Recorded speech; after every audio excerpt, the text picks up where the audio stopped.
Take the first step towards online privacy. Get NordVPN.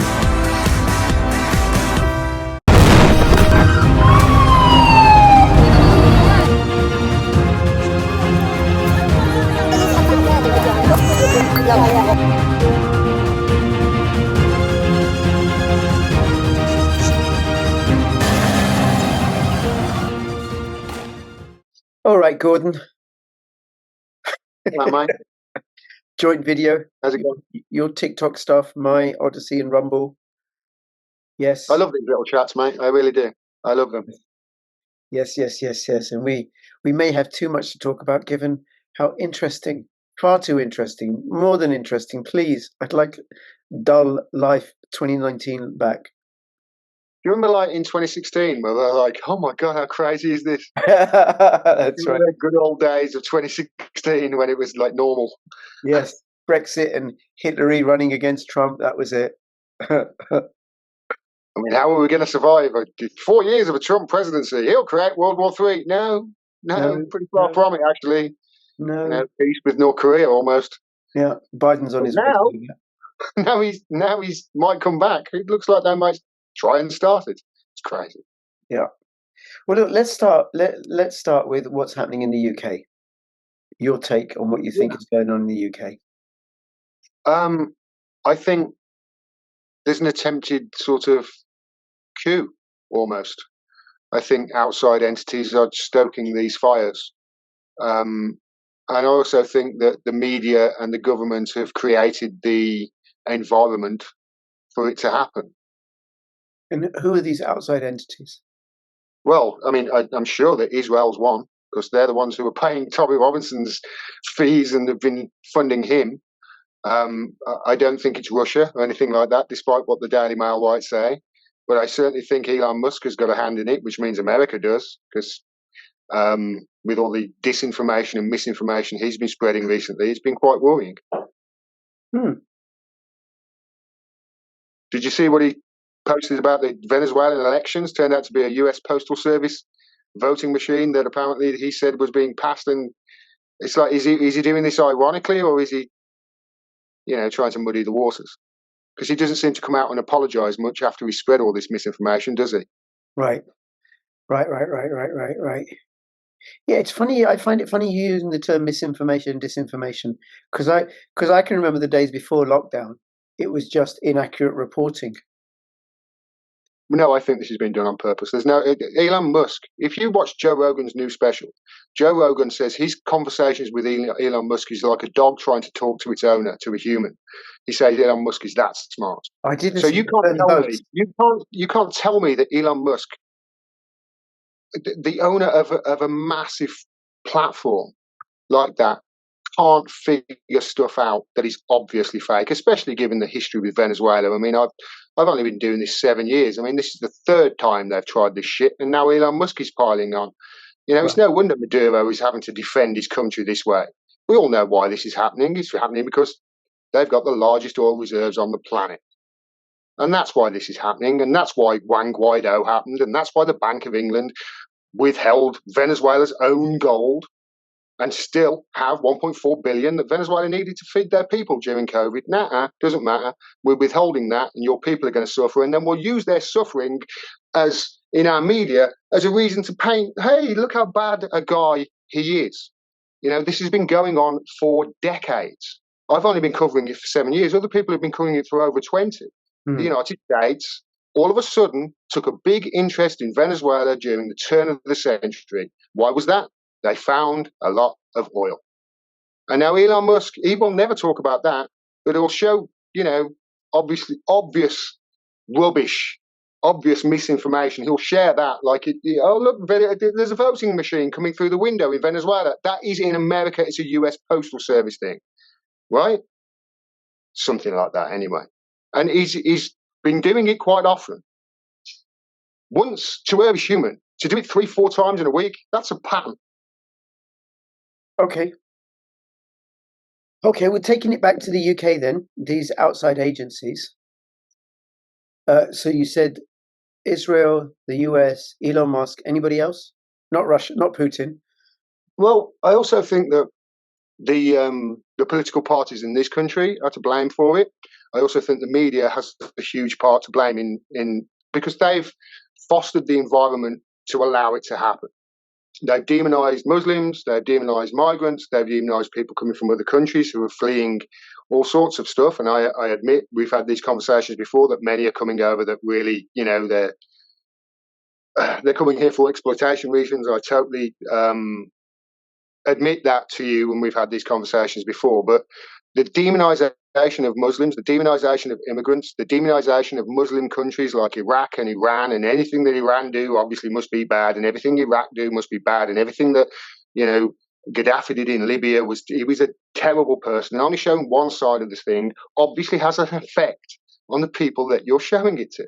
And they've fostered this environment where these bigots latch on to obvious fake shit. This person who killed those 3 children, and remember how this all started. That person was a Welsh guy born in Swansea, as it turned out, to Nigerian immigrant parents. You're first generation from immigrant parents, right, Rich? Yeah, well, I'm an immigrant.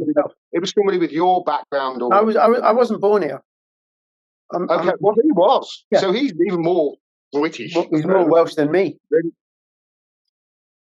But it didn't matter because an obvious clickbait fake website posted something that was obviously fake, and any journalist worth their salt would have checked that.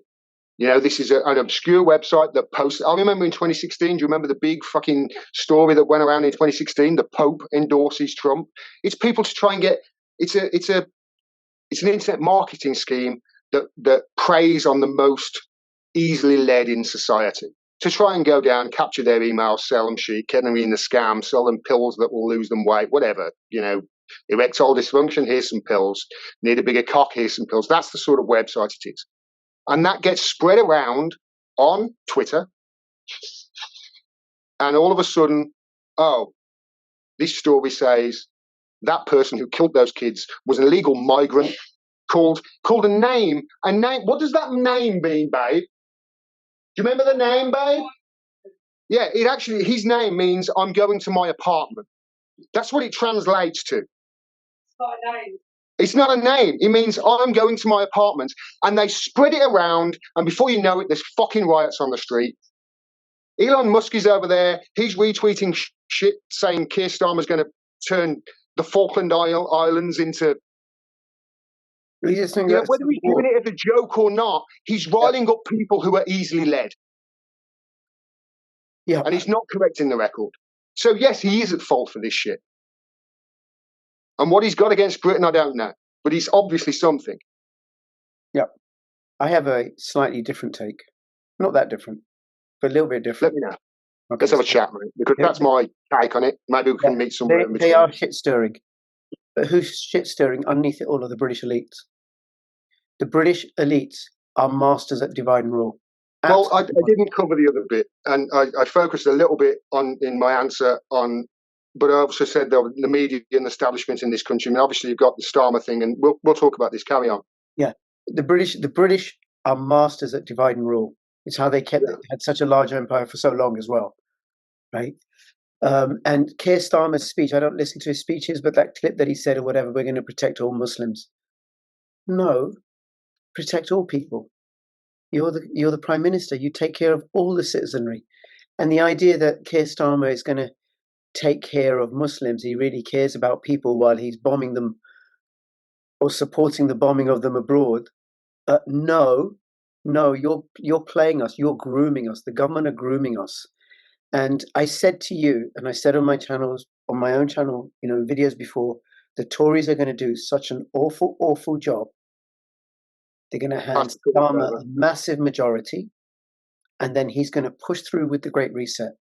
And what this does is it stokes conflict between the people so we don't unite and see what the elites are doing to us. When it comes to identity politics, they never talk about the identity of class. It's always race or gender or sexuality or trans nonsense. It's never, ever about class.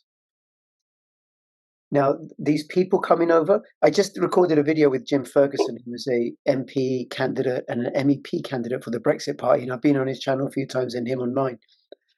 And what I spelt this out, if I can do it here with you, right, is we've got to exercise discernment, and these things are not the same. Was it the Sesame Seed Strong? One of these things is not like the other. One of these things is not like the other, right? Many people give their children the normal, regular vaccine. And then along comes this mRNA injection. They call it a vaccine, and they think it's the same. It's not the same. It works differently, produces different outcomes, but discernment was missing. An upgrade was missing. Many people care about the environment and pollution. You know, I remember, was it the Green Movement in the 70s and 80s used to be anti-war? Now they support Ukraine. Yeah, that's right. Yeah, because war's not bad for the environment. No, of course it's not. It's good for people when you kill them en masse, right? Yeah, we can do that as long as you pay 6 pence for a plastic bag, you'll be all right. Who have genuine, authentic, real concerns about environment and pollution fall for CO2 as a pollutant. Mm-hmm. Climate change agenda. Discernment is missing. Carbon dioxide plus warmth plus water gives you plants. You've explained this to me. It's something called photosynthesis, isn't it? Yeah, you may have heard of it. Apparently it's very important. We shouldn't interfere with it, right? Discernment is missing. Thatcher would be turning in her grave at what this Tory administration had been doing. They're not real Tories. And people voted for them and supported them like they were real Tories. They weren't for small business. They weren't for sovereignty, like sovereignty of the household and the family. They weren't for the church. They were for big government, more taxes, more spending, more money. They weren't Tories. They weren't Tories. They were fake Tories. Discernment was missing. An upgrade is missing. Similarly, Keir Starmer, he's not Labour. Exactly.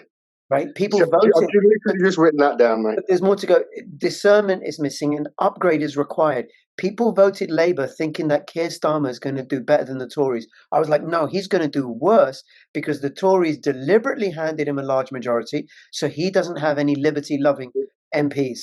He's purged the liberty-loving section of his party, the left wing, like Corbyn, who voted against vaccine mandates, the injection mandates, right? So here's the other thing that's missing. Discernment is missing when it comes to what's going on right now. We need an upgrade. The old rules don't apply here. There's a different game being played. I was in London when there were the NF marches in Southall and Lewisham. I remember about NF marches? National Front. Okay. Precursors to the BNP. Outright racist party. I was in London in the 80s and 90s when there were the disturbances in Brixton and Southall and Toxteth and perhaps a few other places. This is something different. Those were black and white working class communities, mostly black communities, rubbing up against police oppression. What's happening now is different. So there's the economic migration of the 50s, 60s and 70s, which is how my parents came. Because teachers were needed, nurses were needed. The economy was expanding in the 50s and 60s. There were resources, there weren't enough people, but there were more resources that they could be accommodated. Then I've worked with Vietnamese boat people and people fleeing Cambodia, the Pol Pot. I've worked with an ex-women's minister from an African nation. When the government changed, she had to flee political persecution. Genuine asylum seekers and refugees. These military-age men coming over. Military-age men don't leave a war zone. They send their wives and children. These military-age men coming over to Ireland, where 1 in 3 19 to 39-year-olds are now these recent arrivals. That's not the same as before. When the economic migrants come over, like my parents, we worked, we paid taxes, we were involved and integrated in society, even if they didn't mix with local people. You know, you're working in a mill in Bradford, you're only mixing with other Pakistanis in that mill, but you're integrated into the functioning of society. You've got to keep your nose clean. The Brixton riots, Toxteth riots, Southall riots, what never happened was gangs of local people, local men, masked up, balaclavaed up, wearing jackets, going around harassing white people. Why? Because those are your neighbours. In Brixton, you don't go around harassing the white people because you've got to mix with them and work with them. This is something different. I remind you of Operation Northwood, which you'll know about. I'll remind you of Operation Gladio. And for people who don't know, Northwood was a CIA plot to explode a bomb on US soil, kill Americans, and blame Cuba to justify a war with Cuba. Operation Gladio was the Italian intelligence service, the British MI6, and the CIA working together to kill Italians through a domestic bombing campaign and blame it on the Italian communists. There are all these markers. And then in the previous riots, the Brixton and Southall and all of that, when Thatcher was in power, she said, we need calm. We're not going to tolerate anything. She didn't say, oh, we're just going to take care of black people. She didn't say, oh, we're just going to take care of white people, or we're just going to take care of the Sikhs in Southall. No, we're going to stop this. We're going to take care of everybody. Starmer is stirring the shit. And I think too many people are falling for it. And you talked about demonizing Muslims. Well, they're demonizing Britons by othering them. 11 million reform voters are far right. No. The hashtag Farage riots. That's demonizing traditional British, white, if you like, conservative polity. Setting us up against each other. Favoring Muslims, the establishment favoring Muslims, or being seen like as media ploy. It's like how? Well, we know when Starmer says, we're going to take care of Muslims, and then there's a police conference, see it on Twitter, right? But in order to provoke a reaction. And then the other thing about what I said about the protest before, the National Front marches happened in Lewisham and Southall. The riots were in Toxteth and Southall and Brixton, areas with large black communities. Where are these protests happening? On Wednesday, there was a call out, we were told not to go into our offices. Our council offices were closed because of fear of protest. My office is based in a small little English town where there's a Waitrose and the old biddies from the church. What, they're going to smash up the place? But no, stay at home. Be afraid. Lockdown 2.0, the government will come to the rescue. Tony Benn said, how you control a people is you make them afraid and you demoralize them. The way the government are operating, stoking fear and demoralizing people. That's my take on it. And then there are useful idiots like Robbie Tomlinson. Let's talk about him a little bit because we mentioned Israel, Mm-hmm. and he's been one of the. I mean, he was one of the. First of all, he was one of the guys that was spreading the rumor that the guy who killed those 3 children came over from a boat and was an illegal immigrant, which he wasn't. And if any so-called journalist, by the way, which is what Tommy, or Tel Aviv Tommy, as I heard him called, he'll like that. Tel Aviv Tommy spread. I saw a video here where he was like, afterwards and after all of this happened, he was like, what do you expect? Men will rise up. If you do this and you come and take their shit, men will rise up. I'm like, yeah, but you never seem to understand that when it comes to anybody who's a victim of British foreign policy, do you, Tommy? Or Israeli foreign policy, for instance. I mean, what do you expect Palestinians to do when Israelis are putting them in apartheid and an illegal occupation and now a genocide? What do you think they're going to do? Rioting for the right to rape Palestinian prisoners. Yeah, I mean, there's a bit of a false equivalence there, right? Tel Aviv Tommy, who gets £10,000 a month, or got £10,000 a month from the owner of one of these illegal settlements that in Israel just putting literal fascists in to terrorize the Palestinians who've been there for centuries while they expand these territories. And that's who's paying all of these legal fees and sending him money so he can go over to Ayia Napa. By the way, he's in Ayia Napa right now. If I was him, I'd probably seek asylum elsewhere, because the minute he touches this soil, he's going to prison for a long time this time. Gordon, I see parallels with this particular PSYOP, this particular project. Same with COVID and lockdowns. You had useful idiots. You had doctors and scientists and stuff saying, no, you got to have the injections, and it turns out they were being paid for by Pfizer. He's got a Rolex now, so, Yeah. Probably got a few. People sell their souls. Starmer sold his soul, right? Clearly. Now, the answer is to not fall into that binary trap and to stand for unity. I agree, totally.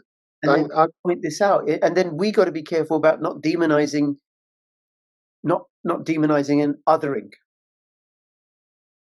no, yeah, I understand. You've got to stop lumping. I mean, trying to lump 30% of people into supporting what these rioters and terrorists, they tried to burn down a hotel with them.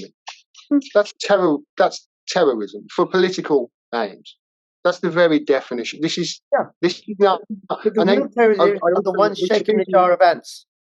Exactly. And this feeds into what you were saying about Starmer, because he won't call them terrorists. He will call them thugs and right-wing thugs. It's like, you can't put all of those people into the right-wing category for the start, because I dare say that most of those people are anti-war.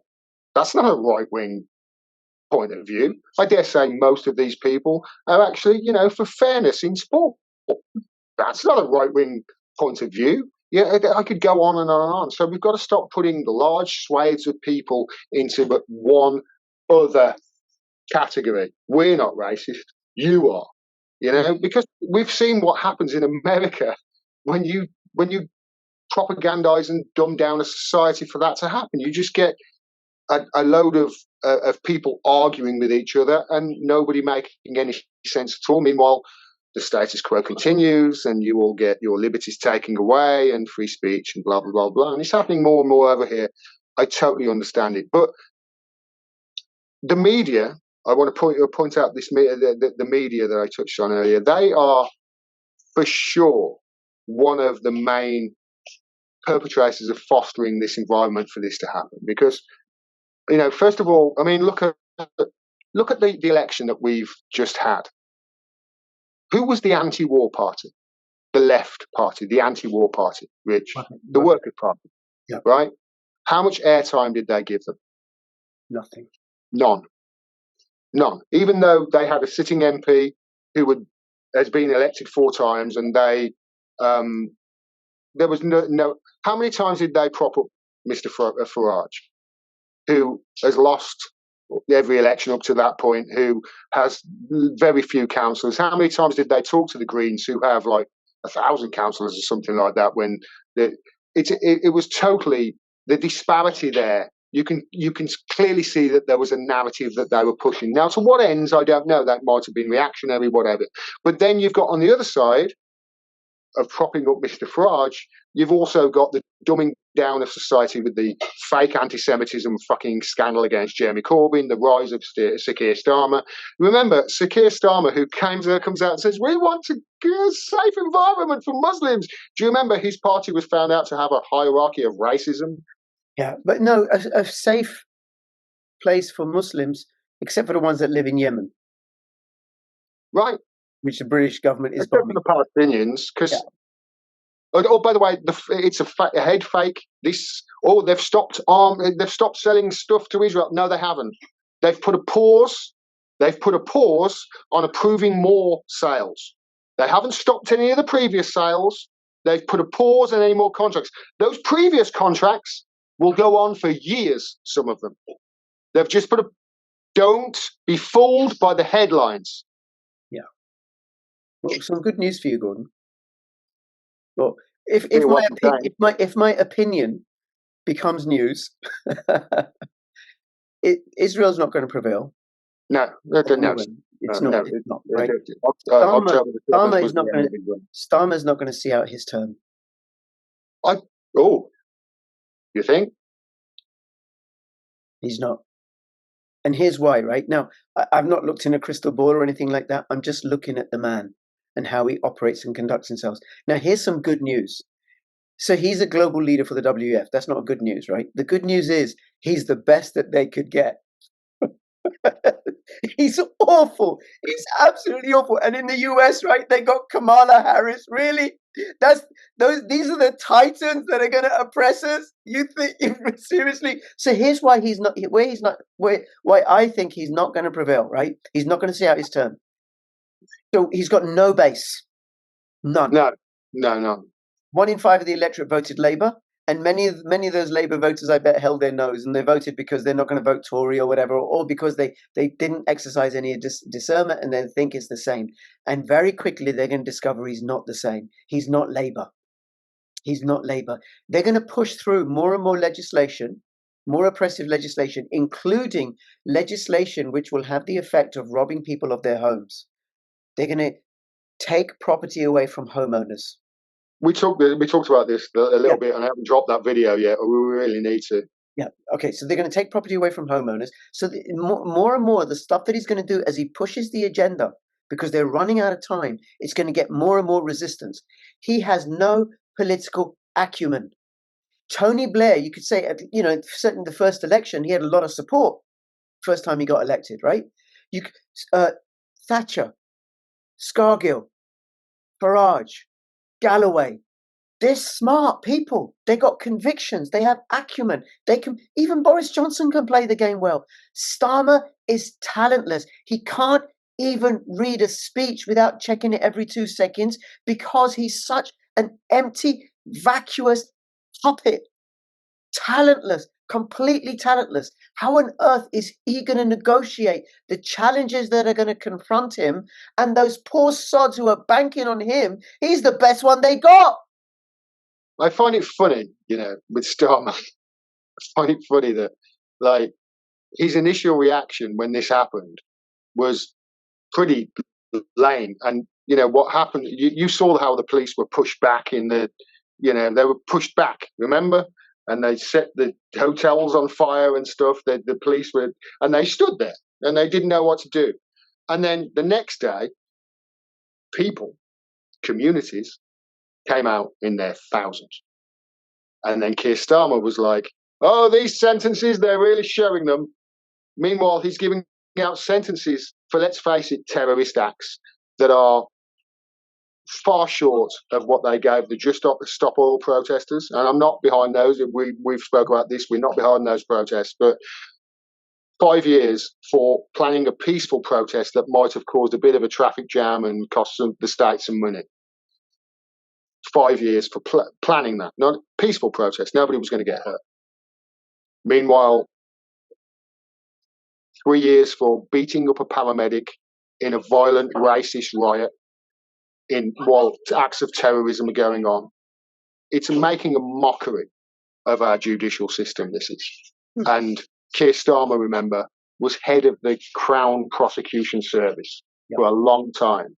And his record with regards to Jimmy Savile and Julian Assange are dodgy as F.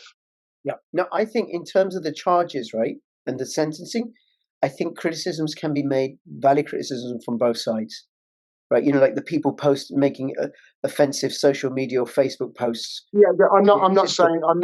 But what it serves to stir the shit. Yeah, that's true. It's a little bit like you said, like in a classroom. Gordon, Rich said this about you. Rich, Gordon said this about you. And then standing back and get on with it. Sorry? Shaking the jar. Yeah, shaking the jar. That's all that it serves to do.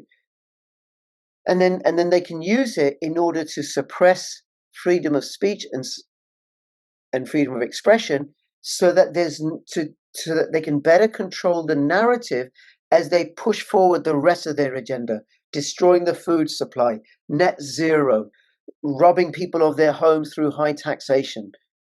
And this all serves to do is it serves to destroy the nation, make it weak, so then that robs it of any opportunity of sovereignty, including the whole thing about sending arms. Denmark and Britain and France and Germany, emptying their armaments, their ordnance warehouses, sending everything to Ukraine where it just gets mashed up by the Russians, and then being short themselves without the manufacturing capacity to replace them.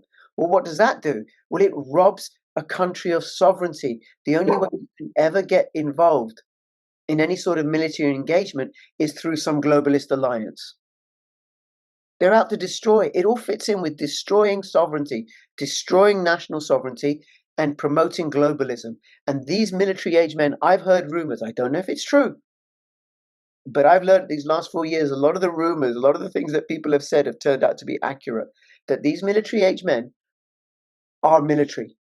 from the UN, from other countries, planted in lots and lots of cities and towns all over the UK, because that was something else that struck me on Wednesday when they said there's going to be disturbances in 100 cities across the UK. Small places. Why are they putting these migrants in small places?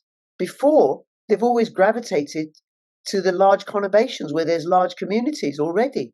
Why would you want to put 1,500 Muslim men in a small village outside York? And then in Widnes and in Wigan and in Southampton and places like that, little places. Why'd you do that? Well, because then you have potentially, if they are soldiers, UN soldiers stationed all over the place. But the other thing that you do, even if that doesn't happen, through these protests, you create fear everywhere. If you're in Wigan, you now need to be afraid in the same way that people in Brixton or Southall needed to be afraid, because the protest is coming to your little country town. Because that's what we're talking about in the city where I live. Are you kidding? Gordon, I went to an EDL march when EDL were alive and kicking, right, in the city that I live. It was laughable. There was about 100 EDL that came in by train. They were outnumbered by the police, and the police were there to protect them from the thousands and thousands and thousands of counter protesters. I've never seen anything like it, right? It was just incredible. And now we're going to be, apparently about 20 odd people turned up in the city where I live. But isn't this what's going to happen, Rich? This is why I pointed out Starmer taking credit for what the people did the next day. Because we got word of all these things. And I'm not sure whether it was hoax or whatever, but people showed up. Yeah. And it's like you said with the EDL march there. And, we saw what happened in Walthamstow. And we've seen other places like Brighton where 7 guys turned up and there's thousands of people and the police had to cordon them off. Isn't that basically what's happening here? I almost feel like right now, there's no point really in Starmer saying anything or the police saying anything, because we're going into the weekend where they're saying that some of these marches, some of these riots and whatever you might start. Because of the way social media is right now, it's going to get out really quick. For instance, I heard a story of a lady, I forget where it was now, but she was like a 50-year-old white woman or something like that, and she turned the corner. She was going home, and her house was half a mile away. And there's like one of these riots going on right in front of her, and she was like, "What can I do?" She went live on TikTok. Was like, "I'm really scared," and people were like, "Oh, all right, I live around the corner. Wait there." And literally, they turn up while she's live on TikTok. Within a few minutes, "Stay with me, love. You're all right. We'll get you through this crowd." Before you know it, dozens of people surrounding her, ushering you through the crowd. And this is before the response that we saw the next day when these 100 protests, etc., were planned or what have you. And we saw the anti. And by the way, it's so funny. The BBC called these terrorist riots. It's so funny. They called them pro-British, and then they called the counter protesters anti-racist. So it's like, wait, is pro-British racist now? So this is exactly what the BBC did within like 24 hours. Well, MAGA is racist, isn't it? Incredible. MAGA is racist. Sorry? MAGA is racist. If you wear a MAGA hat or something, or a MAGA supporter, you're racist. Talk about trying to muddy the waters and making no sense whatsoever, and not informing your electorate whatsoever at all. But my point is, I don't think there's going to be much police presence needed. And if anybody in that group of people who think they're going to go out this weekend and cause riots, the same way that happened over the last week, some of them are going to get hurt, because now the people in this country are aware of it and they're looking for it and they're going to get organised.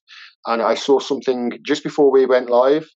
I forget where it was now, but it was somewhere. Some protesters turned up within minutes.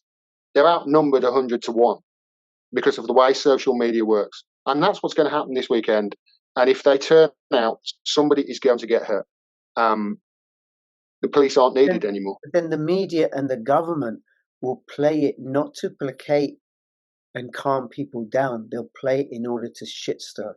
Yeah, and obviously in order to bring in more draconian and authoritarian. But we need to be smart, and we need to try and that's why we do this, to try and educate people on what's going on. There's clearly a divide and conquer here. It's clear that Keir Starmer and his opposite side, if you want to call that, with Nigel Farage, have both been pawns in this. It's clear that the media have fostered this environment, demonising Muslims. And then when the people come out and say, hey, love won, you can't have it both ways, you racist shit. You can't call groups of gangs of brown people going around and doing stuff, Asian gangs and Muslim gangs, and then when gangs of white people do it, you don't even mention that it's white people. It's just people. They're just, you know what, these people online, they're just keyboard warriors. They're not inciting hate. They're not Muslim, that's not the brown stuff people I've inciting. seen. They're just keyboard warriors. It's this language that has fostered this bigotry and this hate against an entire people that if they ever got to know would probably be for their friends and neighbours. Yeah, well, Gordon, I think the bigotry and the othering is happening to both communities. It is like, Gordon, this is what Rich said about you. Rich, this is what Gordon said about you. It is like that because British people, local people, white people, English people are getting othered as far right. Well, you can't. I mean, what's that hump? What's it called? That distribution curve or whatever, right? You can't have 13 million Reform voters or 11 million, I think it was, right, as far right. No, they're just conservatives, traditional conservatives. The actual far right, the NF, the BNP lot, they're tiny. Same as with the extreme Islamists on the other side. They want everyone converted to Islam at the point of a sword. They're tiny. But so you don't want to be painting any group of people because that's all about divide and rule. The only way to paint people is, I think, along class lines, perhaps, right? So that we can unite as one against the common enemy, which is the British elite. Well, this is what I keep saying over and over and over. You're fighting amongst yourselves, and you're not your enemies. That's your neighbour. That's your friend. That's your. You just got to give them time. Don't let them divide you. But that's the thing. When I said about the gangs of these guys in balaclavas and masks and going around attacking people, and right, those are the military age migrants. Genuine refugees and genuine immigrants that are working here don't do that because you got to be responsible. You got your I don't want to go to prison. I got my family. I'm not going to go and do that. I got to live with these people. But the migrants in the hotels, in the military camps, they don't have any such reservations. This is what they're here to do. So, here's my question to you then, Rich. If Keir Starmer and the Tories and what have you are in sort of like two wings of the same bird, and just they're taking their orders from who are they? Globalists, the WEF. Who are the people that are controlling? The globalists, the WEF, Davos, and then whoever's behind them, pulling the strings. Stop that. It's time we unite and come together. And I'm really encouraged by this conversation with you, right? Because you said at the beginning there's things we may not agree on, right? But I actually think we've once again agreed on mostly pretty much everything, right? Slight variations and stuff. But people are waking up. People are waking up. People who had the injections aren't trusting of the government and what the government say. And more people are waking up. And I think what you said about what happened with this woman, more and more people are waking up. And the fact that Wednesday was such a shower. I mean, really, who's going to protest on a work night? It was a bit weird, that was, wasn't it? I've got to go to work, right? The only ones who are going to do that are the migrants languishing in hotels, waiting for the authoritarians, WF, to give them their instructions because they don't have to go to work. Did you my friend Fiona, our friend Fiona, has been silenced basically from posting anything from social media until at least September, because they say that her videos make somebody anxious. I'm wondering see if they're doing that to her and nobody's reporting on it. I obviously have many times, but nobody in the media have been reporting on it at all. And what has actually been said about that in whatever papers has been very thinly sourced, shall we say. She can't post stuff on social media. This person who originally sort of was the person that spread the false rumor that the guy whose name was "I'm going back to my apartment" killed those three people and was a boat person. based upon a spurious report from a very dodgy website without any. She's been arrested today.